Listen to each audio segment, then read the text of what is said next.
अहिल्यानगर जिल्ह्यात गेल्या वर्षी सिस्पे, इन्फिनिटी, बिटकॉइन, ग्रोमोर, नगर अर्बन असे अनेक घोटाळे गाजले. एकटा सिस्पे व इन्फिनाइट बिटकॉइनचा घोटाळा काही हजार कोटीत असल्याचे सांगितले गेले. या सर्व घोटाळ्यांची माहिती व तपासणी दिशा पोलीस अधीक्षक सोमनाथ घारगे यांनी नुकतीच पत्रकार परिषदेत सांगितली. एसपीच्या या पत्रकार परिषदेनंतर नगरचं गुन्हेगारी जग पुन्हा एकदा समोर आलं.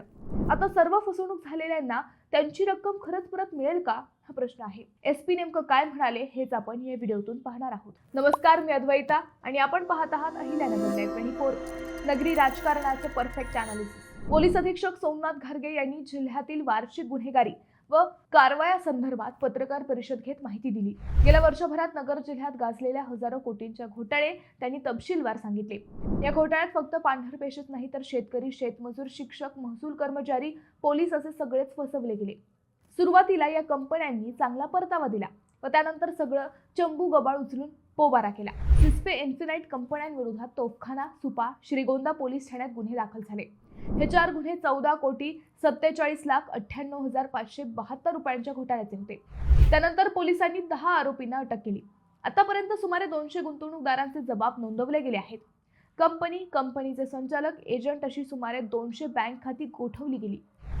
त्यातील सुमारे 113,42,32,572 रुपये फ्रीज करण्यात आले आहेत. गुंतवणूकदारांना पैसे मिळण्यासाठी शासनाकडे MPID नुसार प्रस्तावही पाठवला आहे. त्यामुळे गुंतवणूकदारांना लवकरच त्यांचे पैसे मिळतील अशा शक्यता पोलिसांनी व्यक्त केल्या. शिर्डीतील ग्रोमोर कंपनीबाबतही एसपी घारगे यांनी माहिती दिली. या कंपन्यांविरोधात 2 गुन्हे दाखल करण्यात आले. या प्रकरणात 2 आरोपींना अटक करून न्यायालयीन कोठडीत ठेवण्यात आले आहे.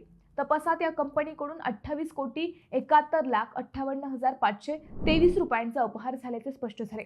या संदर्भात शासनाकडे 5,48,55,952 रुपयांचा MPID प्रस्ताव सादर करण्यात आलाय. नगर अर्बन बँक प्रकरणात मात्र अपहाराचा आकडा आणखी भयावह आहे.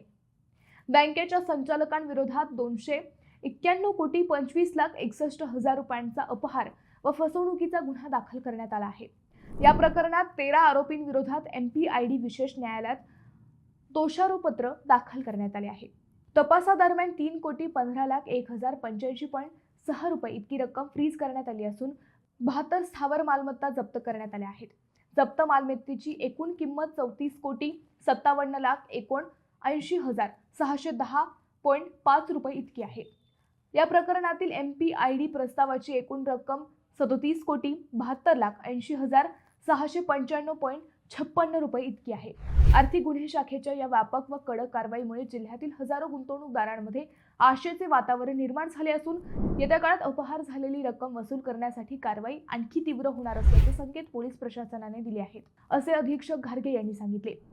आता ही रक्कम खरंच कधी मिळेल हा प्रश्न आहे. मित्रांनो, तुम्हाला या विषयावर काय वाटते हे आम्हाला कमेंट करून नक्की कळवा. शिवाय व्हिडिओ आवडला असेल तर चॅनलला सबस्क्राईब करून व्हिडिओला लाईक करायला विसरू नका. पुन्हा भेटू नव्या विषयावर. तोपर्यंत धन्यवाद.